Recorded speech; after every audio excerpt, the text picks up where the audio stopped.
ভাই কত নিল? ভাই কত নিল ভাই? এটা নিচে হচ্ছে 68,000 টাকা। খুবই শান্ত স্বভাবের গরু, সামনেই যাওয়া যায় না। হ্যাঁ, এই দেখেন, এই দেখেন কেমন করে। সবাই একটু কমেন্টে বলবেন যে গরুটা কেমন হয়েছে। 68,000 টাকার মধ্যে আল্লাহর রহমতে খুব সুন্দর একটা গরু পেয়েছি, মাশাআল্লাহ, দেখার মতো। এবং সুঠাম দেহের অধিকারী, সুঠাম দেহ, চুট আছে। বাট সেটা আসলে ঘটনা হয়েছে সামনে যাওয়া যায় না। ওই যে গিয়ে যেটা আদর করবো ওই ওই ওই সুযোগটা নাই।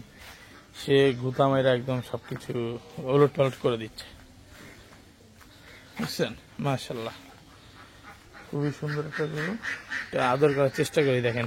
আপনার তো বলেন আদর করি না, এই যে দেখেন, দেখছেন আদর করতে কেমন করে। আদর করতে গেলেই সে রেগে যায়।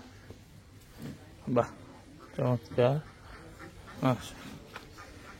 খুবই শান্ত স্বভাবের গরু, কিন্তু দুষ্ট, দুষ্ট গরু, দুষ্ট। ও মাশাআল্লাহ, মাশাআল্লাহ।